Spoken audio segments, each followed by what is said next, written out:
प्यारे विद्यार्थियों, आज हम लोग केंद्रीय बैंक और उसके कार्यों के संबंध में विचार विमर्श करेंगे। जैसा कि हम सभी जानते हैं कि किसी भी देश की मौद्रिक और बैंकिंग व्यवस्था में केंद्रीय बैंक का स्थान सर्वोपरि होता है। अर्थशास्त्री सैमुअल्सन ने कहा है कि केंद्रीय बैंक वह बैंक है जिसे देश की सरकार अपने लेन देन का कार्य करने, व्यावसायिक बैंकों को नियंत्रित करने और राष्ट्र की मुद्रा की पूर्ति एवं साख व्यवस्था के नियंत्रण में सहयोग देने के लिए स्थापित करती है। केंद्रीय बैंक का मुख्य कार्य देश के व्यावसायिक बैंकों को नियंत्रित कर मौद्रिक नीति को कार्यान्वित करना है। चूँकि केंद्रीय बैंक देश की मौद्रिक व्यवस्था का प्रधान होता है, अतएव उसके कार्यों का प्रभाव देश की संपूर्ण आर्थिक गतिविधियों और व्यवस्था पर पड़ता है। केंद्रीय बैंक के प्रमुख कार्यों को हम इस प्रकार अभिव्यक्त कर सकते हैं। पत्र मुद्रा जारी करना। केंद्रीय बैंक का मुख्य कार्य देश की आवश्यकता के अनुसार पत्र मुद्रा जारी करना है। पत्र मुद्रा जारी करने के दो विधियां हैं, पहला मुद्रा सिद्धांत और दूसरा बैंकिंग सिद्धांत। मुद्रा सिद्धांत के अंतर्गत पत्र मुद्रा जारी करने के लिए नोटों की मात्रा के बराबर में स्वर्ण एवं चांदी सुरक्षित कोष में रखना पड़ता है। अर्थात अर्थव्यवस्था में जारी की जाने वाली पत्र मुद्रा की मात्रा के पीछे 100% यानी 100% स्वर्ण एवं चांदी सुरक्षित कोष में रखना पड़ता है। लेकिन बैंकिंग सिद्धांत के अंतर्गत पत्र मुद्रा जारी करने के लिए 100% यानी 100% स्वर्ण या चांदी सुरक्षित कोष में रखने की आवश्यकता नहीं पड़ती है, बल्कि इसमें अर्थव्यवस्था में जारी की जाने वाली नोटों की मात्रा का एक निश्चित प्रतिशत ही मात्रा ही धात्विक कोष के रूप में यानी सोने चांदी के रूप में रखना पड़ता है। बैंकिंग व्यवस्था इस तथ्य पर बल देता है कि मुद्रा द्वारा विनिमय के माध्यम का कार्य सफलतापूर्वक सुनिश्चित होने के लिए मुद्रा प्रणाली का लोचपूर्ण होना अनिवार्य है। सरकार के बैंकर, एजेंट और सलाहकार के रूप में का यहाँ पर 3 बातों का उल्लेख है। बैंकर, एजेंट और सलाहकार। केंद्रीय बैंक प्रायः सभी देशों में सरकार के बैंकर के रूप में कार्य करते हैं।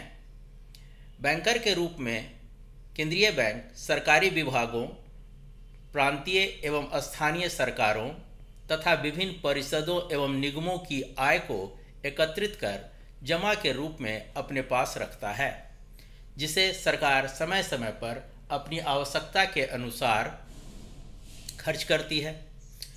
केंद्रीय बैंक सरकार को मंदी, युद्ध अथवा अन्य विषम परिस्थितियों और राष्ट्रीय आपदाओं में ऋण भी प्रदान करती है। यह सरकार को जरूरत के अनुसार विदेशी मुद्रा भी उपलब्ध कराती है। कहने का तात्पर्य यह है कि केंद्रीय बैंक सरकार के बैंकर के रूप में ठीक उसी प्रकार कार्य करता है जिस प्रकार व्यावसायिक बैंक अपने सामान्य ग्राहकों के बैंकिंग संबंधी कार्यों को संपन्न करता है। लेकिन महत्वपूर्ण बात यहाँ पर यह है कि सरकारी कोष का लेखा जोखा साधारणतः सरकारी खजानों यानी ट्रेजरी के द्वारा रखा जाता है और सरकारी जमा पर केंद्रीय बैंक सरकार को किसी भी प्रकार का कोई ब्याज अथवा सूद नहीं देती है। सरकार के एजेंट के रूप में भी विभिन्न प्रकार के कार्यों को केंद्रीय बैंक संपन्न करता है। यह सरकार के बदले में सरकारी प्रतिभूतियों का क्रय विक्रय करता है, इन पर सूद की राशि चुकाता है। सरकार के आदेश पर यह विदेशी प्रतिभूतियों का भी क्रय विक्रय करता है। इसी प्रकार यह विदेशों में सरकार के बदले ऋण प्राप्त करता है, उसका हिसाब किताब रखता है और सरकार का प्रतिनिधित्व भी करता है इत्यादि। ये सभी सेवाएं सरकार को केंद्रीय बैंक बिल्कुल निःशुल्क प्रदान करती है। केंद्रीय बैंक सलाहकार के रूप में भी कार्य करता है। सलाहकार के रूप में केंद्रीय बैंक सरकार को उसकी मौद्रिक और वित्तीय मामलों में आवश्यक और उचित परामर्श देता है। इस तरह बैंक सरकार के परामर्शदाता के रूप में अपने कार्य को संपन्न करता है। बैंक के रूप में कार्य। केंद्रीय बैंक देश के सभी बैंकों के लिए बैंकर के रूप में कार्य करता है। केंद्रीय बैंक का देश के अन्य बैंकों के साथ लगभग वही संबंध होता है जो एक साधारण बैंक का अपने ग्राहकों से। सभी व्यावसायिक बैंक अपने नगद कोष का कुछ भाग नगद रूप में रखते हैं। नगद रूप में जो कोष रखे जाते हैं वह दो प्रकार से, पहला अपने पास नगद कोष और दूसरा केंद्रीय बैंक के पास जमा के रूप में कोष। केंद्रीय बैंक के पास रखे गए कोष को भी व्यावसायिक बैंक प्रायः नगद कोष ही मानते हैं। चूंकि केंद्रीय बैंक के पास सभी व्यावसायिक बैंकों का कोष होता है, इसीलिए केंद्रीय बैंक को बैंकों का बैंक कहते हैं। ऋणदाता के रूप में कार्य। देश के व्यावसायिक बैंकों के लिए केंद्रीय बैंक अंतिम ऋणदाता के रूप में भी कार्य करता है। इसका अर्थ यह हुआ कि जब किसी व्यावसायिक बैंक को कहीं से भी ऋण प्राप्त नहीं होता है, तब वह केंद्रीय बैंक से ऋण की मांग करता है और केंद्रीय बैंक उचित प्रतिभूतियों के आधार पर उन्हें ऋण उपलब्ध कराता है। यहाँ पर ध्यान देने योग्य बात यह है कि केंद्रीय बैंक केवल उन्हीं व्यावसायिक बैंकों को ऋण देकर सहायता पहुँचाता है जो केंद्रीय बैंक के पास नगद कोष रखते हैं। इस प्रकार केंद्रीय बैंक अंतिम ऋणदाता के रूप में कार्य करता है और देश की बैंकिंग व्यवस्था पर अपना नियंत्रण स्थापित करता है। अंतर्राष्ट्रीय मुद्रा कोष के संरक्षक के रूप में कार्य। केंद्रीय बैंक देश के अंतर्राष्ट्रीय मुद्रा कोष के संरक्षक के रूप में भी कार्य करता है। देश की मुद्रा इकाई के बाहरी मूल्य को स्थिर रखना केंद्रीय बैंक का एक महत्वपूर्ण कार्य है। इस कार्य को सफलतापूर्वक संपन्न करने के लिए केंद्रीय बैंक विदेशी मुद्राओं के कोष को संचित रखता है। इसके अतिरिक्त केंद्रीय बैंक अंतर्राष्ट्रीय व्यापार के विकास, उसका विस्तार और विनिमय दर की स्थिरता को बनाए रखने के लिए भी विदेशी कोषों को उचित एवं पर्याप्त मात्रा में बनाए रखता है। समाशोधन गृह के रूप में कार्य। केंद्रीय बैंक समाशोधन गृह का भी कार्य करता है। अन्य शब्दों में यह कहा जा सकता है कि केंद्रीय बैंक देश के अन्य व्यावसायिक बैंकों का हिसाब किताब भी रखता है। प्रत्येक व्यावसायिक बैंकों का केंद्रीय बैंक में एक खाता होता है।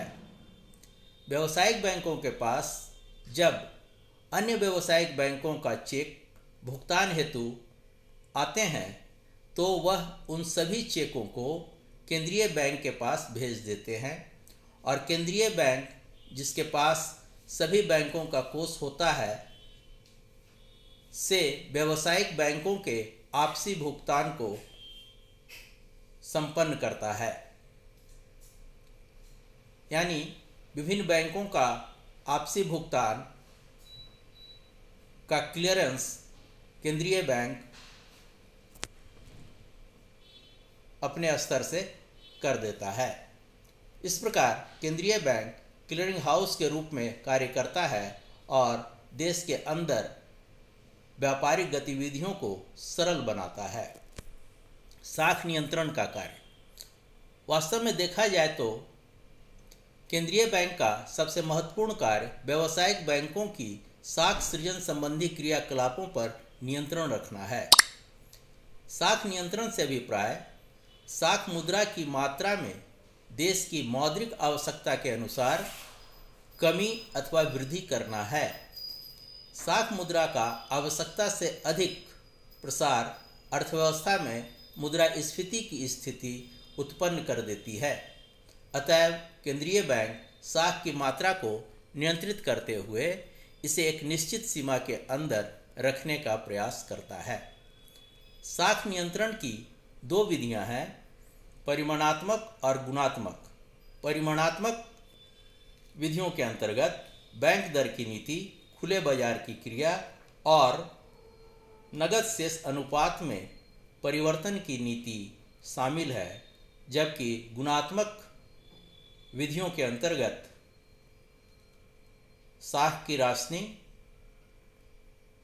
प्रत्यक्ष क्रिया, नैतिक दबाव, उपभोक्ता साख की राशनिंग, प्रचार इत्यादि विधियों का प्रयोग केंद्रीय बैंक करता है। इस प्रकार केंद्रीय बैंक अपने विभिन्न कार्यों को संपन्न करता है और देश की मौद्रिक एवं बैंकिंग व्यवस्था में अपनी महत्वपूर्ण भूमिका निभाती है। धन्यवाद।